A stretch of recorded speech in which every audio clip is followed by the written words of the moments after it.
Gold, trusted gold buyers. మీరు తాకట్టు పెట్టిన బంగారాన్ని విడిపించి ఈ రోజు ఉన్న మార్కెట్ ధరకు కొనబడను. ఆర్థిక నిర్వహణ మాట వచ్చింది కాబట్టి అడుగుతున్నాను. మీకు సంబంధించిన చాలా విలువైన భూమి ప్రభుత్వం ఏదో వాళ్ళ ప్రాజెక్టు కోసం తీసేసుకుంది. దానికోసం మీరు పోరాడి వదిలేశారంటారు, నిజమేనా? పోరాటం అంటే పెద్ద పోరాడలేదండి. మా తమ్ముడు వచ్చి రాజశేఖర రెడ్డి గారిని అడుగు, రాజశేఖర్ నేను వెళ్ళి అడగను, ఆ పక్కన ఉన్నది కూడా ఇచ్చేయమంటారు, ఎందుకు తలకాయ నొప్పి. ఎన్ని ఎకరాలు పోయి? 2.5 ఎకరాలు ఎంతో వేశారండి, 275 ఎకరాలు. అప్పట్లో బాగా రేటు ఉందండి, ఎకరం 1.5 అలా ఇళ్ల స్థలాలకు వేసే దగ్గరలో ఉంది. అది కంకిపాటిలో అండి. అది అంతవరకు పేదలకు ఇవ్వడానికని అందరూ తీసామన్నారు. హైకోర్టులో ఇంకా నడుస్తున్నట్టుందండి. పేదలకు ఇవ్వలేదా? ఏమండి, మాగాణి భూమిలో పేదలు ఏం గుడిసెలు వేసుకుంటారు చెప్పండి. అయినా కూడా అన్నారు, మా తమ్ముడు అన్నాడు, అరే హైకోర్టులో వేస్తానంటున్నా, వెయ్యి మందైతే వస్తుంది, మంద కాకపోతే అనన్నారో బేడద్దున మనం 100 కంటే 10 పైసలు ఎక్కువ ఇస్తాడు కదా గవర్నమెంట్ అయినా. పోనీ ఒక 100 దీపాలు వెలుగుతాయి, ఏముంది. ఎవడు గుడిసె వేసుకున్న దీపం పెట్టకుండా ఉండడు కదండి. అంతే అంతే. ఈ 100 గుడిసెలు ఉన్నది మా పొలమే అని చెప్పుకోవచ్చు. డబ్బులు తీసుకుని కూడా ఉంటే ఉంటుంది, లేదంటే లేదు. వాళ్ళని నేను రిక్వెస్ట్ చేయనురా, నేను రిక్వెస్ట్ చేయనండి. దేనికి అప్లికేషన్ పెట్టను, నా కోసం పెట్టను. మీకేమన్నా సహాయం అనుపూర్ణ గారు పలానా వాళ్ళు చెప్తే అవుతుందండి అంటే మీకోసం వెళ్ళి అడుగుతాను, మీకు ఉపయోగపడుతుందంటే అడుగుతానండి. నేను ఒకవేళ అప్లికేషన్ అడిగినా నాకు ఉపయోగించుకునే తెలివితేటలు లేవు. తర్వాత ఇంకేం బిజినెస్లు లేవండి. ఓన్లీ వర్క్ చేయడం, వాళ్ళ 10 పైసలో రూపాయో 10 రూపాయలు ఇస్తే దాన్ని తీసుకుని ఇంటికి వెళ్ళిపోతాను.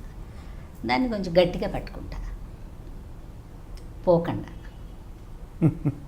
అందుకని అలాగా ఇంకా కూడా వదలలేదండి. భూమి పండించుకుంటున్నాం మేమే. ఇంకా అమ్మడానికి దీనికి ఎవరికన్నా, మా పిల్లలకి ఎవరికన్నా రాయడానికి కుదరదు. ఆ హైకోర్టులో తీర్పు వస్తే కానీ కుదరదు. మరి హైకోర్టు తెలంగాణలో ఉండగా తీర్పు ఇస్తాడో తెలియదు, ఆంధ్రప్రదేశ్ కట్టి నాకు ఇస్తాడో తెలియదు, ఎప్పుడు ఇస్తాడో తెలియదు. బట్ పంట అయితే పండించుకుంటున్నారండి. కనీసం అంతవరకన్నా అంతే. ఫోన్లేండి, మంద కాంతి అయితే పోతుందేముంది. సహజంగా ఆర్టిస్ట్గా సెటిల్ అయినాక ప్రతి ఆర్టిస్ట్కి కలిగే కోరిక ఏంటంటే నిర్మాత అవ్వాలని లేకపోయినా పక్కన ఉన్న వాళ్ళు కొంచెం పుల్లగేస్తూ ఉంటారు. అందులోకి వెళ్ళి కొంతమంది సక్సెస్ అయ్యారు, కొంతమంది సక్సెస్ కాలేకపోయారు. చలపతిరావు గారు లాంటి వాళ్ళు సక్సెస్ అయ్యారు. అంటే మీ జోనర్లో చెప్తున్నాను. మీకు అలాంటి అభిప్రాయం కలగలేదా? ఎవరు కలిగించలేదా? కలిగిస్తారు కానండి, మనం ఎంతవరకు ఎగరగలమో చూసుకోవాలి.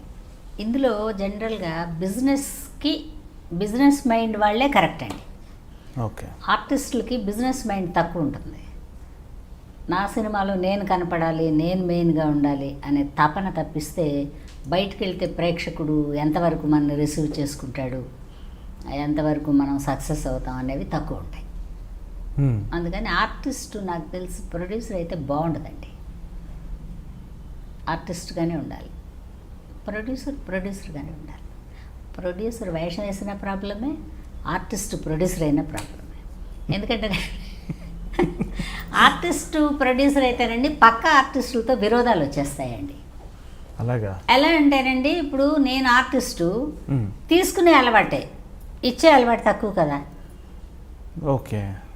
ఇప్పుడు ఏమవుతుందంటే ఫర్దర్గా నా సినిమాలో మీరు ఉన్నారనుకోండి, ఒక 5 రూపాయల కంటే ఎంఎన్ కిషోర్ గారికి ఎక్కువ ఇస్తే మనకి ప్రాబ్లం అవుతాం.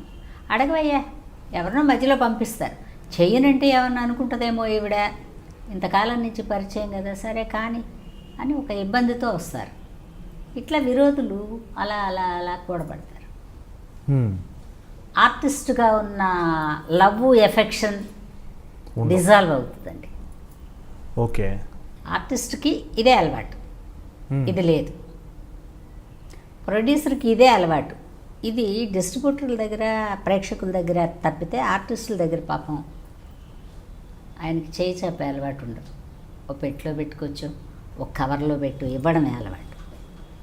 అందుకని ప్రొడ్యూసర్, ఆర్టిస్ట్ రంగుకు మాత్రమే సొంతం అండి ఆర్టిస్టులు, వ్యాపారానికి కాదు నా దృష్టిలో. ఓ 80, 79, 78 ఆ టైంకి మీరు పీక్ మదర్ అయిపోయారు. అవునండి, కడవల కొద్ది కన్నీళ్ళు కనిపించేశారు. అవును. అలా ఒక చూపు తగ్గిపోయినంత చూపు తగ్గిపోయినంత ముందడుగు ఇంకా అవన్నీ సూపర్ అండి. వరుస పెట్టి ఇది చేశారు. మంచి క్యారెక్టర్లు పడ్డాయండి, మంచి క్యారెక్టర్. మంచి ఆర్టిస్టులతో. అవును అవును అదే మనం ఇప్పుడు ఎంటర్ అయ్యామనుకోండి, తెల్లారిపేటకే మర్చిపోతారు. అవును. అప్పట్లో కాబట్టి వాళ్ళంతా డైమండ్స్ కాబట్టి ఆ డైమండ్ల మధ్యలో చిన్న బంగారం లాగా అలా తిరిగా నేను ఆ డైమండ్ల చుట్టూ. అందరు హీరోలకి తల్లిగా ఉన్నారు. అందరి హీరోలకి తల్లండి, అందరు క్యారెక్టర్ ఆర్టిస్టులకి భార్య. అవునండి. ఉదయం ఇంటర్వ్యూకి వచ్చే ముందు చలపతిరావు గారికి ఫోన్ చేశాను. ఆయన నాకు బాగా అవునులేండి. కిషోర్ ఒక విషయం అడగవయ్యా అన్నపూర్ణని అన్న. ఏంటి సార్ అడగను?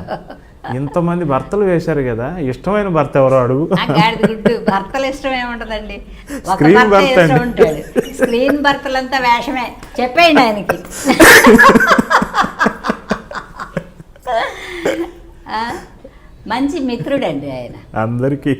చాలా మంచి ఆయన. రామలింగయ్య గారు భర్తగా ఉన్నారు. రామలింగయ్య మారుతి గొల్లపూడి మారుతి అందరండి, అసలు ఒక్కళ్ళు కాదు. రావు గోపాలరావు గారు. రావు గోపాలరావు గారు అయితే చక్కగా పిలిచేవారు, అన్నమ్మ అన్నమ్మ అని పిలిచేవారు. ఏంటమ్మా ఆ సినిమాలో చేయనన్నామంటే, కాదు సార్ వాళ్ళు డబ్బుల విషయం ఏం చెప్పలేదండి, తర్వాత తీరా వచ్చాక ఎంతో కొంత చేతులు పెడితే నా మనసు బాధపడుతుంది కదండి, పోనీ నన్ను మిమ్మల్ని ఎందుకు అడుగుతానండి, ప్రొడ్యూసర్ వేరే కదా, నేను ఇలా ఒక సినిమా అలా అడిగేవాళ్ళండి. అడిగితే నేను చెప్పేది, కారు కొనుక్కోమ్మా డబ్బులు పెరుగుతాయనేవారు గోపాలరావు గారు. కారు కొంటే రెమ్యూనరేషన్ పెరుగుతాయమ్మా, కారు కొనుక్కో అన్నారు. నేను నిజమేనేమో అని మా ఇంటికి వెళ్ళి మా అమ్మ దగ్గర, అమ్మ గోపాలరావు గారు ఇలా చెప్పారమ్మా, ఎందుకే మన ఊరు వెళ్ళిపోతాం కదా మనం, ఎప్పుడు పిలుస్తారో ఎప్పుడు పిలవరో, వీళ్ళ కోసం కారు కొనుక్కుని ఒక డ్రైవర్ని పెట్టి ఎందుకు మనకు సేఫ్టీ లేకుండా. ఆ రోజుల్లో మా అమ్మగారు, ఏముందండి అంబాసిడర్ బండి కొనుక్కోవచ్చు, కానీ మా అమ్మగారు వద్దు, ఇవన్నీ వద్దనుకుంటే మనం చక్కగా మనం పెట్టి సర్దుకుని వెళ్ళిపోవచ్చు. అంటే అలా ఉండేదా మానసిక స్థితి, ఎప్పుడైనా వెనక్కి వెళ్ళిపోవాలని? ఎందుకంటేనండి ఇది ప్రైవేట్ జాబ్, మనకు కోపం వచ్చినా మనమే వెళ్ళిపోతాం, మీ కోపం వచ్చినా మేమే వెళ్ళిపోతాం. మనకు అర్థం అవ్వాల్సింది అది ఒకటేనండి, ఈ జాబ్లో పెన్షన్ లేదు. దీన్నే నేను లౌక్యం అన్నాను ముందు, మీరు కాదన్నారు. కరెక్టే మీరు చెప్పింది. ఈ ఇండస్ట్రీలో అండి ఎవరికి ఎప్పుడు కోపం వస్తుందో తెలియదు, తర్వాత మనం ఎలా మసులుకోవాలో కూడా తెలియదు. ఎక్కువ మాట్లాడిన కష్టమే, తక్కువ మాట్లాడితేనేమో ఏమిటి ఆవిడ లెవెల్ పోతుంది అంటారు. ఈ మాట్లాడకుండానే ఉండకూడదు, ఎక్కువ మాట్లాడకూడదు, ఎక్కువ అడగకూడదు, కొంచెం పెంచి ఇచ్చేలాగా మనం అడగాలి. మనం డిమాండ్ చేస్తే ఆవిడ చాలా గర్వం పెరిగింది, డిమాండ్ చేస్తుంది, ఇంకే స్టేట్లోనే ఎవరినైనా వెతకండి అంటారు. తర్వాత నాకు చేతనైంది ఇది ఒకటే పని అండి, ఎవరి దగ్గర వెళ్ళి హస్కేయలేను. తర్వాత నాకు పెద్ద బంధువులకి నాకు పెద్ద టచ్ ఏం లేదు, ఎందుకంటే నేను చాలా చిన్నప్పుడు ఇండస్ట్రీకి వచ్చిన మూలాన ఈ పని నా బంధువులు కానివ్వండి, స్నేహితులు కానివ్వండి, ఇంక్లూడింగ్ నా హస్బెండ్ అనుకోండి, అన్ని రకాల క్యారెక్టర్లు ఈ రంగులోనే ఉంది నాకు. నేను అందుకని ఇది వదిలిపెట్టి వెళ్ళలేను, ఇంకో పని చేయలేను, ఇంట్లో వంట అయితే చేస్తా.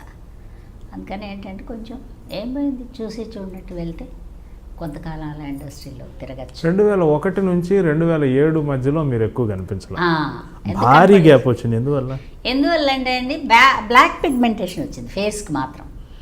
మన ఇండస్ట్రీలో నేను మంచి కలర్ ఉండేదాన్ని అప్పుడు, అలా చూసి ఇలా వచ్చేటప్పటికి ఆవిడకి ఏదో జబ్బు చేసిందని ఒక ఫీలింగ్ వచ్చేసింది. తర్వాత మనకు టైం కూడా ఎక్కువ కాలం పరిగెత్తలేమండి, ఒక చోట ఆపుతాడు. ఆ మైలు రాయే ఈ మధ్యలో ఉన్న 5-6 ఏళ్ళు జీవితంలో పరిగెడతాం, దాన్ని కూడా ఆపుతాడు భగవంతుడు. ఆ ఆపిందే ఈ గ్యాప్. అయినా కూడా నేనేం పెద్ద నిరాశపడలా, సరే చూద్దాం అలా. అప్పుడు మధ్యలో టీవీ సీరియల్ వేసా, టీవీ సీరియల్ చేస్తా, ఇంకేం టైంపాస్ లేదు కదండి, అది వేస్తా మళ్ళీ కొంచెం నార్మల్కి వచ్చింది, మళ్ళీ పిలుస్తున్నారు. ఎప్పుడు షిఫ్ట్ అయ్యారు హైదరాబాద్, చెన్నై నుంచి? 22 years అయిందండి. షిఫ్ట్ అయ్యే. షిఫ్ట్ అయ్యి 22 years ఎక్కడున్నానో అక్కడే ఉన్నాను నేను. ఓకే. ఇల్లు కొనుక్కుని వచ్చాను ఇక్కడ. దివ్యశక్తి అపార్ట్మెంట్. ఎందుకంటే మన తెలుగుదేశంలో సామాన్లు ఇచ్చుకుని ఆ ఇంటికి ఈ ఇంటికి తిరిగితే బాగుంటుందని ఆ మెడ్రాస్ నుంచి ఒక 6 లక్షలు తెచ్చుకుని ఇల్లు. మద్రాసులో ఇల్లు కట్టుకొని సెటిల్ అయ్యారా? ఆ మద్రాసులో పెద్ద ప్రాపర్టీలు ఏం లేవండి. ఒక చిన్న ఇల్లు, చిన్నదంటే ఒక హాఫ్ గ్రౌండ్లో కట్టా. హాఫ్ గ్రౌండ్లో కట్టా. అది కూడా ఎందుకంటే మా అమ్మగారికి ఎప్పుడూ జబ్బు చేసేది. కబిక్కిన ఏమన్నా అయితే వీళ్ళు బయట పెట్టేయమంటారేమో, ఏదో ఒక హణం అద్దనం సంపాదించాం కదా మనం, మన వాళ్ళు వచ్చిన దాకా ఉండాలి కదా మనం ఇక్కడ. సరే అందుకని ఒక 7 లక్షలు 8 లక్షలు అప్పుడు అది కొనుక్కున్నాను సెంటర్. అప్పటికి మేము ఉండే సెంటర్లో. ఆ తర్వాత అది పడగొట్టి కొంచెం ఒక 2 ఫ్లోర్ల కింద వేసుకున్నాను. అంతా ఇండస్ట్రీ చాలవే. బాగానే నడుస్తుంది. ఇప్పటికీ బిజీనే కదా మీరు? బిజీనే. అంటే బిజీ అంటే అండి అదే చెప్పానుగా, 2 రోజులు ఒక రోజు అంటే కూడా నేను రానండి అన్నాం. సరే వెళ్దాం అనుకుని వెళ్తాను కాబట్టి బిజీ ఉన్నానండి. లేదంటే 10 రోజుల వేషం, పెద్ద వేషం అంటే బిజీ ఉండరు. ఆ 10 రోజులు ఏ నెలలో వస్తాయో, సంవత్సరంలో ఎప్పుడు వస్తాయో తెలియదు. అందుకని పిలుస్తున్నారు. ఇప్పుడు పిల్లలు కూడా ఈ మధ్య పిలుస్తున్నారు. ఆ మధ్యలో ఒక 7 ఏళ్ళు 4 ఏళ్ళు బ్లంట్గా పిలవలేదండి. అక్కడి నుంచి అప్పుడొకటి ఈ శాటిలైట్ మూవీలు వచ్చాయి కదండి. అప్పుడు ఈ చిన్న చిన్న పిల్లలు ప్రొడ్యూసర్లు కొడుకులు వాళ్ళు హీరోలు వేసేవాటికి ఏదో ఒక 2 రోజులు 3 రోజులు బామ్మ అమ్మ అట్లా అంతా పిలిచారు. అప్పుడు మళ్ళీ మొదలైంది. గ్యాప్ కాలంలో కూడా మీరు హైదరాబాద్లోనే ఉన్నారు. చెన్నైలో ఉండటం వల్ల గ్యాప్ కాదు అది? లేదండి, ఇక్కడే ఉన్నా. ఓకే. అంటే మీరు 95, 96 నాటికే వచ్చారు? 96కి వచ్చేసానండి. 96 నుంచి ఇంకా స్టిల్ ఇక్కడే. ఇంకా హెల్త్ బాగున్నంతకాలం ఉంటా అండి. హెల్త్ ఏమైనా అప్సెట్ కొట్టిందంటే బెదవాడ వెళ్ళిపోతా. బాగా అనుబంధం మీకు? అనుబంధం అంటేనండి మనం పనిచేసే చోట ఇక్కడ నేను ఒకదాన్నే ఉండగలను, కుటుంబం అంతా లేపుకుని రాలేం కదండి. అవును, అది కరెక్ట్. వాళ్ళు అక్కడ ఉన్నారు, అక్కడ పరిస్థితులకి అలవాటు. మీ అమ్మాయి అల్లుడు ఇక్కడే ఉంటారా హైదరాబాద్? వాళ్ళు నెల్లూరు అండి. ఆ అబ్బాయికి FCIలో ఏదో జాబ్ వచ్చింది, వాళ్ళు నెల్లూరులో. ప్రస్తుతం మీరు ఒకరే ఉంటారు? నేను ఒకదాన్ని కాదులేండి, కుటుంబం పెద్ద కుటుంబం. వాళ్ళే వస్తుంటారు, వెళ్తూ ఉంటారు, ఎవరో వాళ్ళు ఉంటారు. Very good, very good. But ఎవరు లేకుండా ఉండను, ఎందుకంటే ఒంటరిగా ఉండకూడదు కదండి. అవును, అది ఒక పెద్ద దాన్ని ఏమంటారు, ఒక రకమైన అగాధం లాగా ఉంటుంది. ఏం చేస్తున్నామో తెలియదు. అయినా మీరు 24 గంటలు బిజీ ఉండే మీకేముంది కానీ. బిజీ అండి. మీ డేట్ పట్టుకోవాలంటే మాకు ఎంత కష్టంగా ఉంది. మీ డేట్ ఎంత కష్టంగా ఉంది నన్ను అడగండి. ఈ మధ్య మా అమ్మగారికి కూడా ఒక 2, 3, 4, 5 కాల్ షీట్లు అండి. నన్ను అడగండి చెప్తాను అసలు మీ డేట్లు ఎంత బిజీగా ఉన్నాయి.